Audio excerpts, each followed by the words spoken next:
Hello friends, welcome to blooming equity. आज हम लोग best stock to study now के सीरीज में एक high growth micro cap company के बारे में कंप्लीट स्टडी करेंगे। इसके बिजनेस फंडामेंटल, टेक्निकल और कौन कॉल को स्टडी करेंगे। इस कंपनी का नाम है इमराल्ड फाइनेंस लिमिटेड। ये स्टॉक अपने 52 वीक हाई से 56.8% डाउन होकर ट्रेड कर रहा है। अभी तक आपने इस चैनल को सब्सक्राइब नहीं किया है तो इस चैनल को सब्सक्राइब जरूर कर लेंगे। आगे बढ़ने से पहले मैं डिस्क्लेमर देना चाहता हूं कि ये कंटेंट सिर्फ और सिर्फ एजुकेशनल पर्पस के लिए है और इसमें मेरी कोई भी इन्वेस्टमेंट एडवाइस नहीं है। इसके बिजनेस ओवरव्यू की बात करें तो इमराल्ड फाइनेंस लिमिटेड की शुरुआत 1983 में हुई थी और ये एक चंडीगढ़ बेस्ड एनबीएफसी है। कंपनी का मेन फोकस रिटेल और एमएसएमई लैंडिंग पर है। साथ ही ये एक फिनटेक प्लेटफॉर्म के तौर पर भी काम करती है। कंपनी का फ्लैगशिप प्रोडक्ट है अर्नड वेजेस एक्सेस ईडब्ल्यूए। इसके थ्रू सैलरीड एम्प्लॉयज़ अपनी सैलरी का एडवांस डिजिटली ले सकते हैं, वो भी एम्प्लॉयर के टाई अप के साथ। इससे एम्प्लॉय को शॉर्ट टर्म फाइनेंशियल सपोर्ट मिलता है बिना किसी लॉन्ग टर्म लोन के। इमराल्ड फाइनेंस लोन ऑरिजिनेटर और डिस्ट्रीब्यूशन प्लेटफॉर्म के रूप में भी काम करती है, जहां पे अपनी सब्सिडरी इक्लैट नेट एडवाइजर्स के थ्रू ये 40+ बैंक्स और एनबीएफसी के साथ पार्टनरशिप में लोन्स डिस्ट्रीब्यूट करती है। कंपनी के प्रोडक्ट में personal loan, business loan, home loans, working capital, education loans और एडवांसेस वेजेस शामिल हैं। आज इमराल्ड फाइनेंस के पास 6.5 लाख प्लस रिटेल और एमएसएमई कस्टमर्स हैं जो 200+ सिटीज़ में स्प्रेड है। कंपनी की strong partnership SBI, axis finance, yes bank, Canara bank जैसे बड़े बड़े लेंडर्स के साथ है। Overall emerald finance traditional NBFC strength को मॉडर्न फिनटेक टेक्नोलॉजी के साथ कंबाइन करके इंडिया में एक फास्ट ग्रोइंग डिजिटल लैंडिंग और सैलरी एडवांस प्लेटफॉर्म बन रही है। जैसा कि आप स्क्रीन पे देख सकते हैं, emerald has tied up with following institution for its distribution business. Backed by 14 lenders and 30 financial partners, Emerald is driving growth through strong strategic alliance. Emerald finance ये टेक्नोलॉजी ड्रिवन एनबीएफसी और ये fintech space में काम कर रही है और India का आज ग्लोबल फिनटेक इकोसिस्टम में 3rd रैंक पर है और फास्टेस्ट ग्रोइंग मार्केट में से एक है। 2025 तक इंडिया का फिनटेक मार्केट 6.2 ट्रिलियन तक पहुंचने की एक्सपेक्टेशन है। डिजिटल लेंडिंग सबसे बड़ा ग्रोथ ड्राइवर है और जो 2030 तक फिनटेक मार्केट का 60% हिस्सा बन सकता है। इस ग्रोथ के पीछे रीजंस है जैसे high internet penetration, rising incomes और फॉर्मल फाइनेंस का एक्सपेंशन। गवर्नमेंट इनिशिएटिव जैसे पीएम जनधन योजना, स्ट्रॉन्ग डिजिटल पेमेंट्स इंफ्रास्ट्रक्चर और एनबीएफसी फिनटेक पार्टनरशिप ने फाइनेंस इंक्लूजन और क्रेडिट ग्रोथ को काफ़ी बूस्ट किया है। बेस्ड ऑन लेटेस्ट कॉलकर मैनेजमेंट का अपना बिजनेस के बारे में क्या कहना है एक बार देखते हैं हम लोग। फ्यूचर आउटलुक फिर मतलब कंपनी का आने वाला प्लान जो है, इमराल्ड फाइनेंस आगे चल के एक टेक ड्रिवन और एसेट लाइट एनबीएफसी बनने पर फोकस कर रही है। कंपनी ग्रोथ के साथ रिस्क कंट्रोल पर भी बहुत ज़्यादा ध्यान दे रही है। अर्नड वेजेस एक्सेस यानी ईडब्ल्यूए बिजनेस कंपनी का सबसे फास्टेस्ट ग्रोइंग सेगमेंट बन रहा है। साथ ही ईडब्ल्यूए कस्टमर्स को पर्सनल लोन, गोल्ड लोन और व्हीकल्स लोन क्रॉस सेल करके फ्यूचर में अर्निंग्स और बढ़ाने वाली है। अगर इनके फ्यूचर रेवेन्यू ग्रोथ की बात करें तो अभी ईडब्ल्यूए का मंथली डिसबर्समेंट लगभग 6 करोड़ रुपीज़ है। मैनेजमेंट का टारगेट है कि फाइनेंशियल ईयर 2026 के एंड तक ये 13 से 15 करोड़ पर मंथ हो जाएगा और ईडब्ल्यूए बिजनेस इनका 15 to 20% month on month grow कर रहा है। कॉर्पोरेट्स की संख्या 145 से बढ़कर 250+ करने का प्लान है। गोल्ड लोन और लोन सिंडिकेट जैसे फी बेस्ड बिजनेस से भी स्टेबल इनकम आती रहेगी, मैनेजमेंट का एक्सपेक्टेशन है। ओवरऑल कंपनी 30 to 40% के स्ट्रॉन्ग एनुअल रेवेन्यू ग्रोथ का कॉन्फिडेंस दिखा रही है।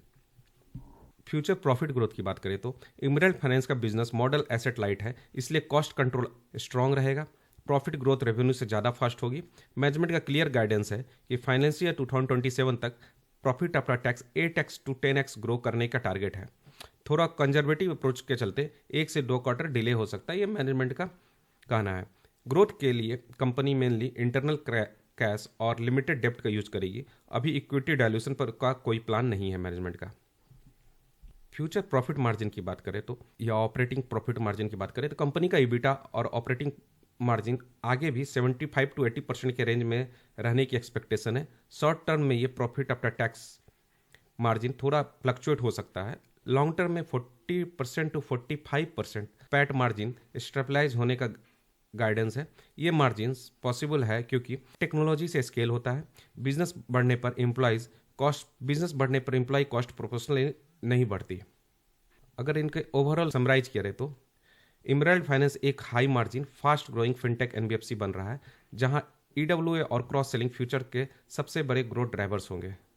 इसके फाइनेंशियल्स को देखते हैं तो मार्केट कैप 250 करोड़ का है, करंट प्राइस 72.5 है और अपने 52 वीक हाई से ये 56.8% डाउन होकर ट्रेड कर रहा है और 52 वीक लो से ये 3.53% ऊपर ट्रेड कर रहा है। इसका 52 वीक हाई 168 रुपीज़ है, जो इसका लाइफ टाइम हाई प्राइस भी है और ये स्टॉक भी 21 के पी पे ट्रेड कर रहा है। बुक वैल्यू 26.3 है और ये 2.76 time price to book value पे ट्रेड कर रहा है। ROC 18.4% है, ROE 13.8% है। प्रीवियस 12 मंथ का प्रॉफिट 10.4 करोड़ रहा है। एक भी शेयर इनका प्लेस नहीं है। पेग रेशियो की बात करें तो 0.39 पे ये ट्रेड कर रहा है। RSI अभी इसका 32 है। इंडस्ट्री पी 21.2 है। सेल्स ग्रोथ पिछले 3 साल का 36.6% है। पिछले 5 साल का सेल्स ग्रोथ 22.5% है और पिछले 3 साल का प्रॉफिट ग्रोथ 53.5% है। अगर इसके प्राइस टू बुक वैल्यू की बात करें तो आप देख सकते हैं कि ऑलमोस्ट ये जनवरी 2025 में अपने 9 times price to book value पे पहुंच गया था। तो ये इतना high price to book value sustainable नहीं होता, इसके कारण इस पर प्राइस में करेक्शन देखने को मिला। और भी काफ़ी रीजन है इसके प्राइस में करेक्शन होने का, क्योंकि बिजनेस तो ग्रो कर रहा है, profit bottom line and top line दोनों में ग्रोथ देखने को मिल रहा है और अभी आप ऑलमोस्ट ये काफ़ी ऊपर से करेक्ट होकर अपने 2.76 times price to book value पे ये ट्रेड करता हुआ देखने को मिल रहा है। अभी इसका प्राइस टू बुक वैल्यू के हिसाब से काफ़ी करेक्शन हो चुका है। इसके पी रेशियो की बात करें तो 5 ईयर टाइम फ्रेम में आप देख सकते हैं मीडियन पी से ये नीचे ट्रेड करता हुआ आपको देखने को मिलेगा। 3 ईयर्स टाइम फ्रेम में भी देखें तो मीडियन पी से नीचे ट्रेड करता हुआ देखने को मिल रहा है और 1 ईयर टाइम फ्रेम में भी देखें तो अपने ऑलमोस्ट बॉटम के पी पे ट्रेड करता हुआ देखने को मिलेगा। अगर हम इमराल्ड फाइनेंस का क्वार्टरली रिजल्ट नंबर देखें तो एक क्लियर ग्रोथ स्टोरी नजर आती है। सितंबर 2022 में सेल्स 2.4 करोड़ का था, जो सितंबर 2025 तक सेल्स बढ़ के 6.9 करोड़ हो गई, मतलब लगभग 3x ग्रोथ इन 3 ईयर्स। हर क्वार्टर सेल्स स्टेडली इंप्रूव हुई है, जो बिजनेस एक्सपेंशन को शो कर रहा है। ऑपरेटिंग प्रॉफिट और की बात करें तो सितंबर 2022 में 0.96 करोड़ का प्रॉफिट था और सितंबर 2025 में ये बढ़ के 5.42 करोड़ का हो चुका है, यानी ऑपरेटिंग प्रॉफिट में भी 5x प्लस ग्रोथ देखने को मिल रहा है। ऑपरेटिंग प्रॉफिट मार्जिन की बात करें तो पहले 40% था, अब ये बढ़ के 78.55% हो चुका है। ये क्लियरली दिखाता है कि कंपनी का एसेट लाइट और टेक ड्रिवन मॉडल बहुत स्ट्रांग है। नेट प्रॉफिट की बात करें तो सितंबर 2022 में ये नेट प्रॉफिट अराउंड 0.57 करोड़ था, जो बढ़ के सितंबर 2025 में 3.6 करोड़ हो चुका है। लगभग 6x ग्रोथ प्रॉफिट में देखने को मिल रहा है 3 सालों में। इसका मतलब रेवेन्यू बढ़ने के साथ साथ प्रॉफिटेबिलिटी भी शार्प इंप्रूव हुई है। कॉस्ट कंट्रोल का एग्जीक्यूशन काफ़ी स्ट्रांग दिख रहा है। ईपीएस का भी अगर ट्रेंड देखें तो सितंबर 2020 में 20 पैसा था और ये बढ़ के 1.04 रुपीज़ हो चुका है।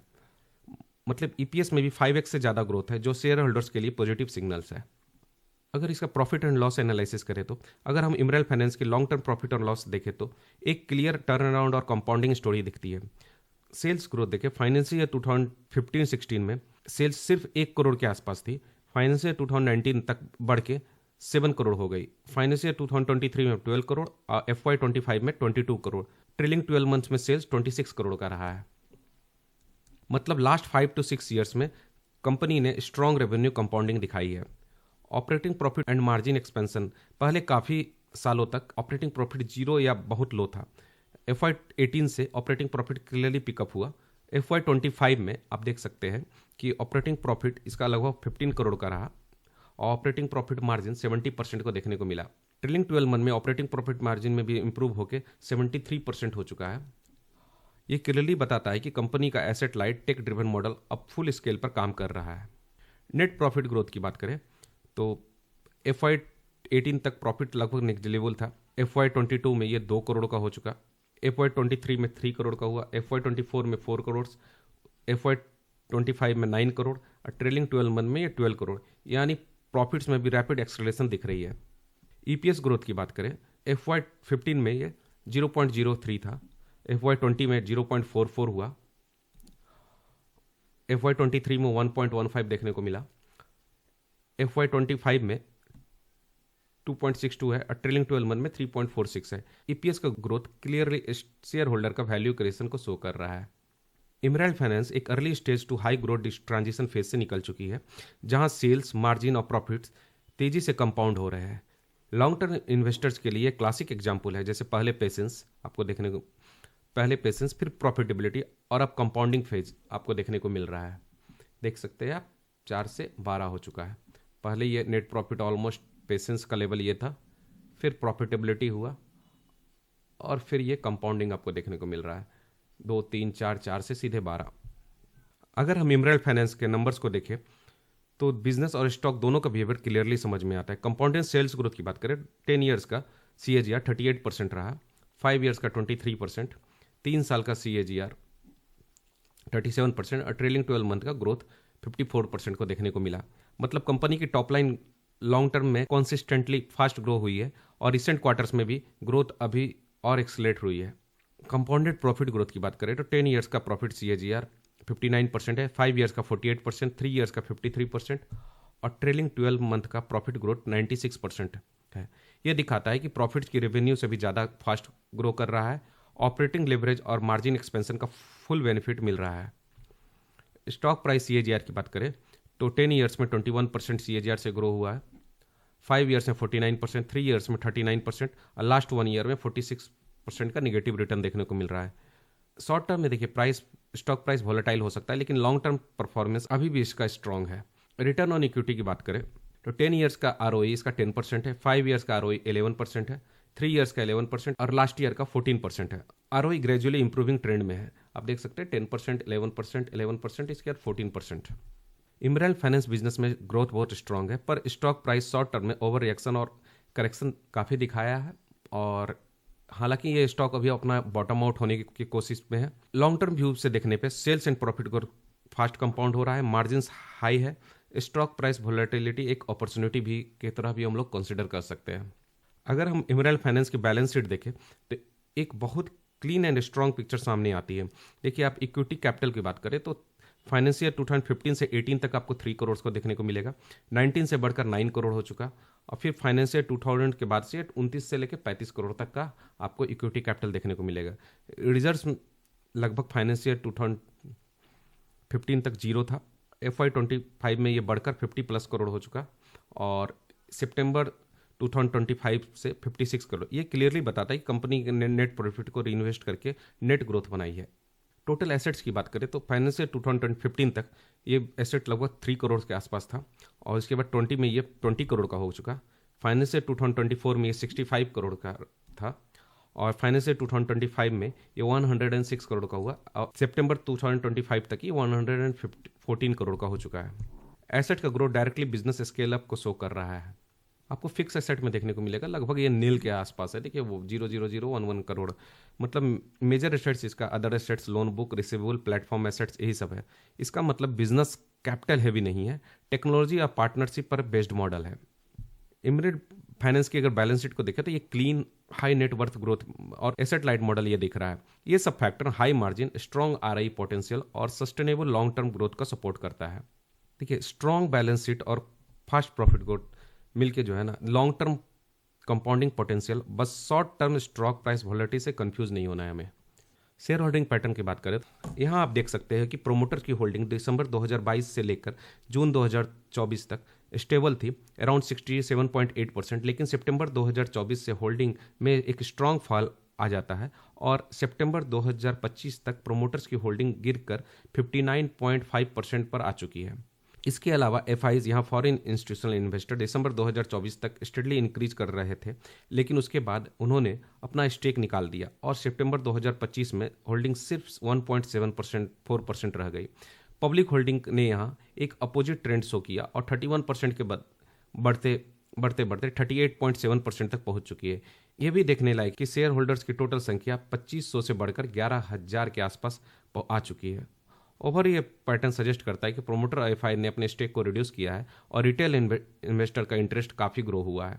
ये बुलिश सेंटिमेंट या वैल्यूएशन ड्रिवन एंट्री हो सकती है इस बिजनेस में, लेकिन जहाँ तक हमारा मानना है कि FIs का फ्लो आने से ही स्टॉक प्राइस में ग्रोथ देखने को मिलता है। तो FIs का फ्लोज आना जरूरी है, लेकिन ये बिजनेस काफ़ी हाई ग्रोथ है बिजनेस है, तो इसमें FIs का फ्लो जरूर आएगा ही आएगा इसमें। और अगर इसके टेक्निकल एनालिसिस की बात करें तो आप देख सकते हैं कि ये स्टॉक ऊपर से काफ़ी करेक्ट होता हुआ अपना ऑलमोस्ट ये डबल बॉटम बनाने की कोशिश किया है। यहाँ पे इसने डबल बॉटम बनाया और एक ब्यूटीफुल सा ये कप एंड हैंडल पैटर्न बनाने की कोशिश कर रहा है। अब ये स्टॉक हमें देखने को मिल रहा है कि ऑलमोस्ट इसी जोन में काफ़ी दिन से ये हम कह सकते हैं एक्यूमुलेशन चल रहा है इस स्टॉक में। अगर यहाँ पर से भी आप देखें तो यहाँ पे एक बहुत सुंदर सा कप एंड हैंडल पैटर्न बनाता हुआ देखने को मिल रहा है कि यहाँ पे देख सकते हैं इसने यहाँ पे एक रेसिस्टेंस फेस किया, सेम लेवल पे इसने यहाँ पे रेसिस्टेंस फेस किया और उसके बाद ये आप देखिए कि यहाँ पे इसका ये कप हुआ और ये एक हैंडल बना रहा है, ये हैंडल बना रहा है। ये एक हैंडल बनाता हुआ हो सकता है यहाँ पे फिर ये रेसिस्टेंस फेस करे या फिर मल्टीपल हैंडल बनाता हुआ ये फिर ब्रेकआउट दे। ब्रेकआउट देने के बाद ये हो सकता है कंसोलिडेट करने के लिए फिर ये इस लेवल पे आए और यहाँ पर से फिर ये अपने टेक्निकल टारगेट की तरफ बढ़ने की कोशिश करे। अगर इसका टेक्निकल टारगेट को जानना है तो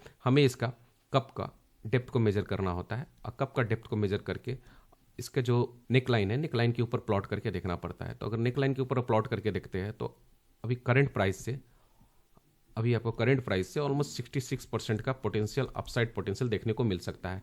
हालांकि इसमें मेरी कोई बाय सेल रिकमेंडेशन नहीं है। मैंने ये टेक्निकल टारगेट आपको जो बताया वो चार्ट के अनुसार बताया, कोई भी मैंने आपको प्राइस टारगेट नहीं दे रहा हूँ क्योंकि सेबी के गाइडलाइंस के अनुसार हम आपको कोई भी प्राइस टारगेट नहीं दे सकते हैं। हम सिर्फ इस बिजनेस को स्टडी कर सकते हैं और ये जो चार्ट पैटर्न है सिर्फ स्टडी पर्पस के लिए शो किया गया है। आपके मन में ये सवाल हो सकता है कि why there is sharp correction in the share price. तो मेरा ये कहना है कि कंपनी के रिजल्ट स्ट्रांग होने के बावजूद अगर शेयर प्राइस गिरता है तो यूजुअली उसके पीछे मल्टीपल रीजंस होते हैं, सिर्फ एक नहीं। जैसे प्रॉफिट बुकिंग आ सकती है आफ्टर शार्प रैली। कंपनी ने काफ़ी शार्प रैली दिखाया था, उसके बाद ये इसमें प्रॉफिट बुकिंग हो सकता है। स्टॉक्स ने पिछले 1-2 साल में बहुत स्ट्रांग रैली दी थी, अर्निंग इंप्रूव हुई, मार्जिन एक्सपैंड हुए, वैल्यूएशन काफ़ी स्ट्रेच हो गई।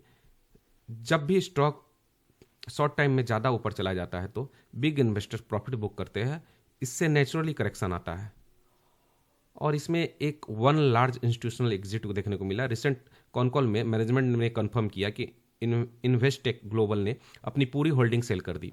इसका रीजन कि कंपनी स्पेसिफिक इश्यू नहीं है, फंड अपना अपना ग्लोबल स्ट्रक्चर चेंज करती है। लेकिन एक बड़े इन्वेस्टर का एग्जिट से टेम्पोररी सप्लाई प्रेशर आता है, प्राइस नीचे आता है, इवन इफ फंडामेंटल सेम रहते हैं। और ये माइक्रो कैप कंपनी है, मतलब लो लिक्विडिटी इंपैक्ट है। ये स्टॉक माइक्रो कैप कैटेगरी में आता है। यहाँ थोड़ा सा भी सेलिंग वॉल्यूम प्राइस को डिसप्रोपोर्शनेटली ज़्यादा इंपैक्ट करता है, इसलिए करेक्शन फास्ट, शार्प और कभी कभी ओवरडन भी हो जाता है। और एक रीजन की बात करें तो market sentiment for NBFC recent month में एनबीएफसी और फिनटेक स्पेस में रिस्क ऑफ सेंटीमेंट आया है और बैंक और एनबीएफसी थोड़ा कंजर्वेटिव लेंडिंग मोड में है। Even strong company sector wide correction से एस्केप नहीं कर पाती है। और रीजंस की अगर इसकी बात करें तो ग्रोथ मॉडरेशन फियर देखने को मिला है शॉर्ट टर्म में। जैसे कंपनी ने क्लियरली बोला कि ग्रोथ को थोड़ा कंजर्वेटिव रखा जा रहा है, क्वालिटी पे ज़्यादा ध्यान दे रही है एग्रेसिव एक्सपेंशन से। लॉन्ग टर्म के लिए पॉजिटिव है, लेकिन बट शॉर्ट टर्म में मार्केट को वेरी फास्ट ग्रोथ चाहिए होती है, इसलिए कुछ इन्वेस्टर इम्पेशेंट हो जाते हैं और इसमें सेल ऑफ देखने को मिलता है। करेक्शन का मतलब ये नहीं होता कि बिजनेस खराब हो गया है। फंडामेंटल्स देखें तो रेवेन्यू का ग्रोथ स्ट्रांग है, profit and margins all time high के आसपास है, एनपीएस ऑलमोस्ट नेग्लिजिबल है, asset light plus tech driven model intact है। रिसेंट करेक्शन ज़्यादातर वैल्यूएशन, प्रॉफिट बुकिंग और टेम्पोररी सेलिंग प्रेशर की वजह से है। बेसिक फंडामेंटल अभी भी स्ट्रांग है। तो इसमें आप अपना स्टडी कर सकते हैं। और अगर ये वीडियो आप लोग को पसंद आया हो तो इस वीडियो को लाइक करेंगे, अपने दोस्तों को भी शेयर करेंगे और इस चैनल को सब्सक्राइब करना नहीं भूलेंगे। मिलते हैं नेक्स्ट वीडियो में, तब तक के लिए जय हिंद।